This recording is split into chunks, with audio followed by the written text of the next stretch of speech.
No. Yeah, brother Ahmed gonna be there? All right, yo, tell the brothers be in their glots. We going there too. Yo, come on, man, let's go, Ak. We the Muslim Mafia. And you go to the conference, put your pants down, put your earrings in, get your little cell phones, and you walk around like you're hard. But you know where to do that at. You won't come to the hood and do that. You do that among weak Muslims. Because in the hood, brothers, they eat y'all up. I'm telling you right now. Y'all better stick with this deen. That's the best thing you got, is Islam. Y'all don't want that lifestyle. It's the lifestyle of animals. And ain't no love in the game for nobody. Nobody is trusted. Nobody. Islam has come to reform the thug life. And that's what I want to end with you with today. Islam has come, brothers, to give us guidance. You want to be respected? Islam will teach you how to get respect. Islam was able to transform the life of people like Malcolm X, who is well respected. Islam came and transformed the life of people like Muhammad Ali, the world's champion. Islam came and took thugs like Khalid ibn Walid and reformed his whole life. And even though he's dead, it is as though he is alive, because we remember Khalid ibn Walid as an example, as the sword of Allah. Because he took the courage that he had to fight and he used it, as opposed to putting fear in the hearts of men. He used it to defend the spirit of Islam. People like Umar ibn Khattab, read his life before Islam. He was a man of Jahiliyyah. A man, because of thug lifestyle, he buried his own daughter alive. Is that what you would like to do?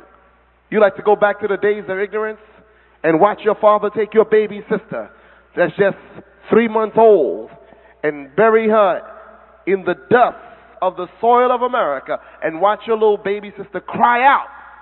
That's what you want to become a part of? No Muslim brother in his right mind would even use the terminology, I'm a thug Muslim. That just means you're ignorant. Because ain't no such thing as a thug Muslim. You Muslim. That's all. And the practice of a Muslim is based upon the principles of truth and justice and equality and dealing with all human beings. Now, I'm not saying to you be a punk neither. You don't have to be a thug to get respect. And you don't have to walk around being scared. As a Muslim, we are taught to defend ourselves.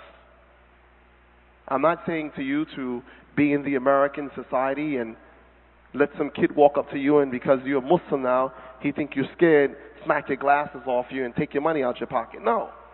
You don't let nobody put their hands on you, and you don't let nobody take your money from you. You stand up for what's yours.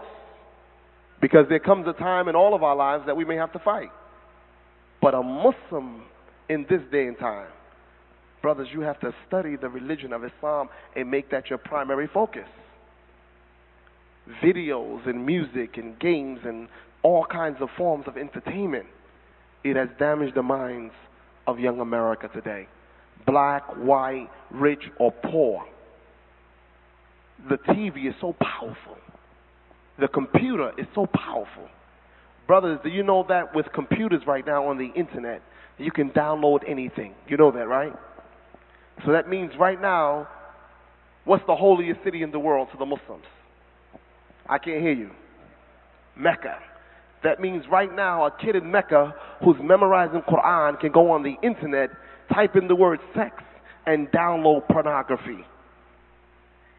Isn't that disgraceful to be able to have that kind of stuff in the home of Islam?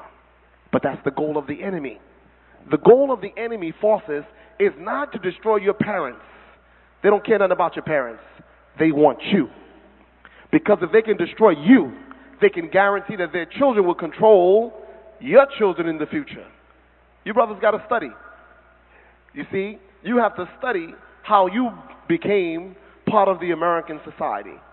If your mother or father is a doctor, lawyer, engineer, you have to study from whatever country your parents have come from. You have to study how the British, the French, the Portuguese, and the Italians, how they devastated the world of Islam, and they chose among the chosen few in the Muslim community to give them education, ultimately have them deported into a Western society so that they can create in the minds of the children of those foreigners the love for the life of the kuffar, and hoping that later on we would go back to our homelands and bring the filth that we pick up in Western culture, bring it back home and destroy our whole society. And that's what's happening right now.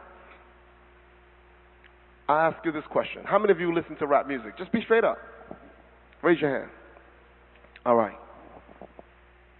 What would a boy born in Jeddah in Saudi Arabia who speaks Arabic, what would he need with a Snoop Doggy Dogg tape?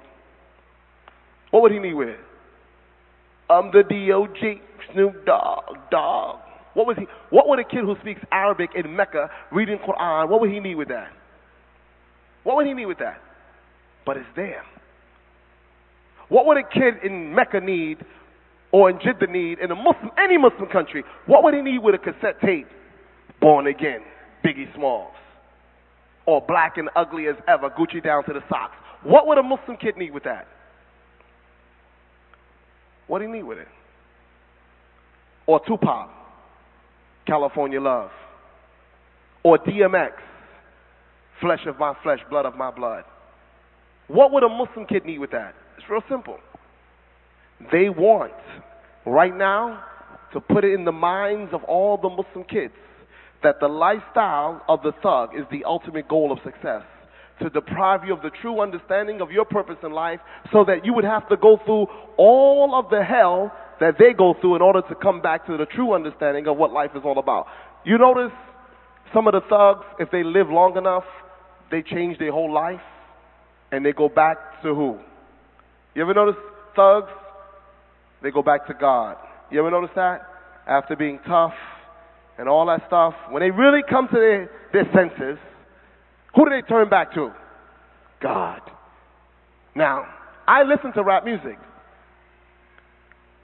because in listening to the music, I know what's on the minds of young people. And some of the rappers, they're quite smart. They're not dumb. So some of you heard DMX when he said, they got us expecting a war. You heard that song? You heard it, brother, didn't you? He said they got us expecting a war. He said black against white, white against black. But the real fight is what? Say it. Say it. He said they got us expecting a war. White against black, hating black, white hating. He said they got expecting a war. Say it. Follow what? Follow the law of the Lord. That's the real war. See, listen to what he said. They got us expecting a war. Black hating white, white hating black. But the real war is following the law of the Lord. How many of you heard that song? Honestly, DMX is big, isn't he? But look what he said. They fooling you. They got you thinking it's about black against black, white against white, white against black. But the real war is following the law of the Lord.